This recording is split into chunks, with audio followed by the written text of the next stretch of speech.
Hello दोस्तों, आज हम देखेंगे 11/1/2023 का शिफ्ट नंबर 3 का सॉल्यूशन।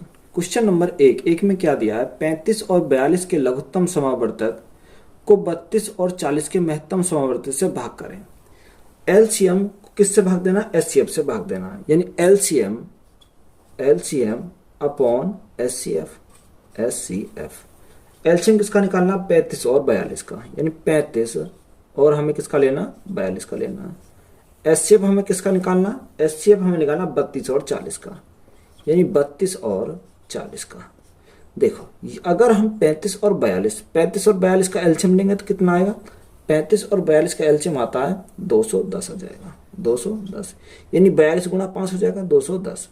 देखो, अगर हम 32 और 40 का क्या निकालना? एचसीएफ, ऐसी संख्या जो 32 को भी काटे और 40 को भी काटे, तो हमारा क्या हो जाएगा? 8 हो जाएगा। अब 8 से हमें क्या करेंगे? इसको भाग करेंगे, तो 8 से कितनी बार जाएगा? 8 दूनी 16, कितना बचा? 5 बचा, 50 हो गया। 8 छिंग 48, कितना बचा? 2 बचा, दशम लगाया तारा 0, 8 दूनी 16 बचा 4, 8 पंजे 40, तो 26.250 हमारा क्या हो जाएगा? राइट आंसर हो जाएगा। क्वेश्चन नंबर नेक्स्ट में क्या दिया? 1020, 850 और 1156 का महत्तम समावर्तक ज्ञात कीजिए। महत्तम यानी एचसीएफ निकालना है। कितना? हमें संख्या दे रखी है 1020, 850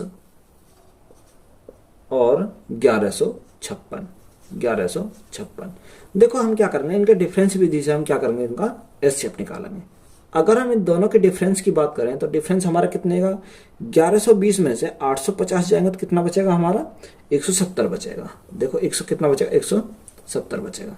अब हमें देखना है बड़ी से बड़ी वह संख्या जो तीनों को क्या कर दे? डिवाइड कर दे। तो हमें क्या करेंगे? अब इसको ब्रेक करेंगे। ब्रेक हम कैसे करेंगे? अगर हम देखें तो हमें कितने चला जाएगा? ये 5 से चला जाएगा। 5 गुणा 5 दिया 15 और 5 दिया 15, कितना? 5 चौक 20, 5 चौक 20। देखो, अगर हम 5 से देखेंगे तो 5 से तो हमारा 1020 कट जाएगा, 5 से हमारा 850 भी कट जाएगा, 5 से हमारा 1156 नहीं जाएगा, तो हमारा 5 तो हमारा नहीं होगा। तो हमारा करेक्ट आंसर क्या होगा? यानी 34 हमारा ऐसी बड़ी से बड़ी संख्या होगी जो किसको काटेगी? 1020 को भी काटेगी, 850 को भी काटेगी, 1156 को भी काटेगी। तो राइट आंसर हमारा क्या हो जाएगा? 34 हमारा राइट आंसर हो जाएगा। क्वेश्चन नंबर नेक्स्ट में क्या दिया? पहले वर्ष के दौरान एक शहर की जनसंख्या में 5% की वृद्धि हुई और दूसरे वर्ष के दौरान यह 4% कम हो गई। दूसरे वर्ष के अंत में इसकी जनसंख्या 30,240 थी। पहले वर्ष के अंत में जनसंख्या कितनी थी? देखो, उसने इसका मान कितने का दिया? 30,240। कौन से? दूसरे वर्ष का। तो दूसरे वर्ष में कितनी कमी हो रही है? 4% की कमी हो रही है। तो 4% की कमी का मतलब हम क्या है? 4% का फ्रैक्शन हम कहते हैं 1/25, 1/25। कमी है तो हम क्या करेंगे? माइनस करेंगे, यानी 25 था, 25 में हमारा क्या हो गया? 1 की हमारी कमी हो गई। तो 1 की हमारी कमी होने पर हमारा कितना बचा? 24 हमारा बचा। कितना बचा? 24 हमारा बचा। उसने बोला कि 24 ना बच के ये बचा कितना है? 30,240। देखो, ये 24 का मान कितना दे रखा? 30,240 दे रखा। और जो 24 से हम क्या करेंगे? डिवाइड करेंगे तो हमारा कितना आ जाएगा? 1260 आ जाएगा। कितना आ जाएगा? 1260 आ जाएगा। 24 से चला जाएगा कितनी बार? 1260 बार। कितना? 1260 बार, यानी कि हमारा 1 यूनिट का मान आ गया 1260। अब हमें चाहिए क्या? पहले वर्ष के अंत में जनसंख्या कितनी थी। तो हमें यहाँ से क्या निकालना पड़ेगा? 25 का मान निकालना पड़ेगा। तो जब हमारा कितना मल्टीप्लाई करें? 1260 की, तो 25 में हम क्या करेंगे? गुणा करेंगे 1260। अगर हम 25 गुणा 1260 करते हैं तो हमारा करेक्ट आंसर कितना बन जाएगा? करेक्ट आंसर बन जाएगा हमारा 31,500। कितना? 31,500 हमारा क्या हो जाएगा?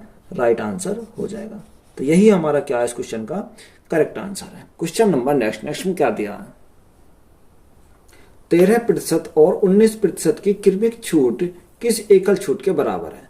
तो सबसे हमारा फॉर्मूला क्या रहेगा? सक्सेस का फॉर्मूला लगाएंगे। कौन सा लगाएंगे? x plus Y minus X Y upon क्या करेंगे? 100 करेंगे। ये हम क्या लगाएंगे? फॉर्मूला लगाएंगे। अब देखो, x के स्थान पर हमारा 13 है, y के स्थान पर हमारा क्या? 19 है। तो हम क्या लिखेंगे? 13 प्लस 19 माइनस 13 गुणा 19/100 आ जाएगा। कितना आ जाएगा? 13 गुणा 19/100। अब यहां से अगर हम सॉल्व करेंगे 13 और 19, 13 19 को ऐड करेंगे कितना आ जाएगा? 32 आ जाएगा। कितना? 32 हमारा हो जाएगा। 13 गुणा 19, 13 गुणा 19 करेंगे 247 हो जाएगा। कितना? 247 हमारा हो जाएगा। तो 100 से भाग करेंगे तो क्या आएगा? 2 अंक बाद हमारा आ जाएगा, पॉइंट आ जाएगा। अब यहां से देखो 32 में से 2.47, अगर देखो यहां पॉइंट लगाएंगे 2 जीरो बढ़ाएंगे तो कितना बचेगा? 0.53 तो हमारा यहां से बचेगा। कितना? 0.53 बचेगा। अब यहाँ क्या बचा? 31 बचा। 31 में से 2 गए तो कितना बचेगा? 29 बचेगा। तो 29.53 हमारा परसेंट हमारा क्या आ जाएगा? करेक्ट आंसर आ जाएगा। यानी ऑप्शन नंबर कौन सा करेक्ट है हमारा? बी ऑप्शन करेक्ट हो जाएगा। क्वेश्चन नंबर नेक्स्ट में क्या दिया? एक मेज के क्रय मूल्य का अंकित मूल्य से अनुपात 3:4 है। दुकानदार अंकित मूल्य पर 25% की 2 समान क्रमागत छूट देता है और मेज को 2250 रुपए में बेचता है। इस लेन देन के दौरान होने वाली हानि ज्ञात कीजिए। देखो उसने क्या बोला? क्रय मूल्य का अंकित मूल्य अनुपात, यानी क्रय मूल्य हमारा क्या लिखेंगे? सीपी लिखेंगे और अंकित मूल्य एमआरपी लिखेंगे। क्या लिखेंगे? अंकित मूल्य एमआरपी। अनुपात इनका कितना दे रखा? 3:4, यानी 3:4 दे रखा। इसको मैं क्या लिख सकता हूँ? इसको मैं लिख सकता हूँ 300 और 400। क्या लिखूं? 300 और 400। अब यहां से हमें क्या बोला? उसने बोला कि अंकित मूल्य पर 25% की 2 समान क्रमिक छूट देता है। अब हमें क्या निकालना है? इस पे हमें निकालना है 25% की 2 क्रमागत छूट।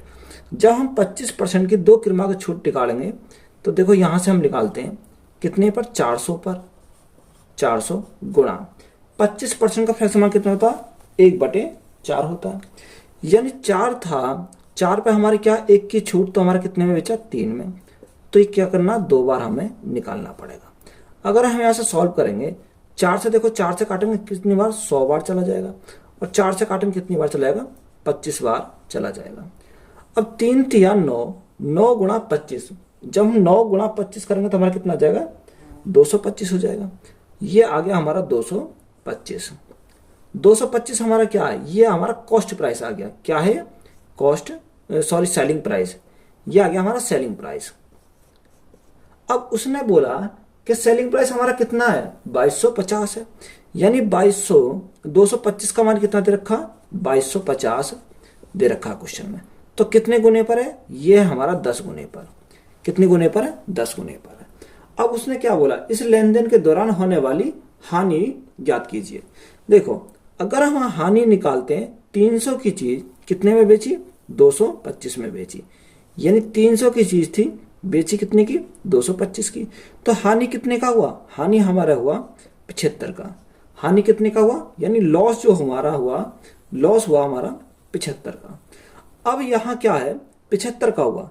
देखो हमारा यहाँ कितने गुना आया था? 10 गुना आया था। जब भी तो हमारा कितना हुआ था? 2250। तो हमारा 75 का भी क्या करेंगे? 75 का करेंगे 10 गुना, गुना करेंगे 10। तो हमारा करेक्ट आंसर कितना बन जाएगा? 750 हमारा क्या हो जाएगा? राइट आंसर हो जाएगा। यही हमारा क्या है? करेक्ट आंसर है। क्वेश्चन नंबर नेक्स्ट में क्या दिया?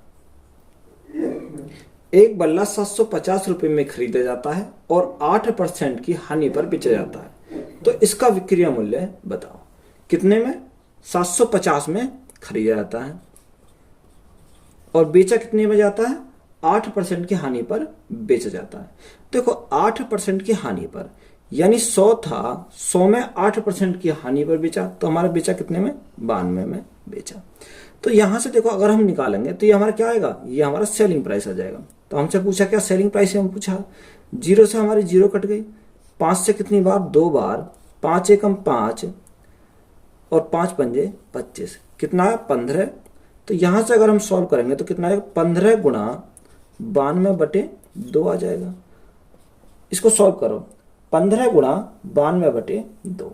अगर हम सॉल्व करेंगे 15 दूनी 30, हासिल लगे 3, 15 निम्मा 135, 135 और कितना? 135 और 138/2 आ जाएगा। सॉल्व करो। 2 छिक्का 12, 2 नेम 18, 2 0 0। तो हमारा करेक्ट आंसर कितना बन जाएगा, 690 हमारा राइट आंसर हो जाएगा। क्वेश्चन नंबर नेक्स्ट में क्या दिया,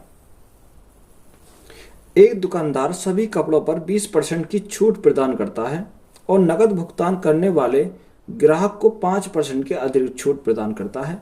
7200 रुपये के अंकित मूल्य वाली जैकेट के लिए ग्राहक को नकद में कितना भुगतान करना होगा। यानी देखो, अगर वो कैश में भुगतान करता है तो उसे कितना भुगतान करना होगा।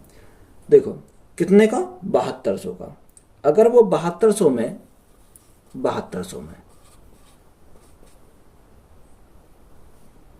अंकित मूल्य, अच्छा 20% की छूट प्रदान करता है और नकद भुगतान करने पर 5% के अतिरिक्त छूट देता है।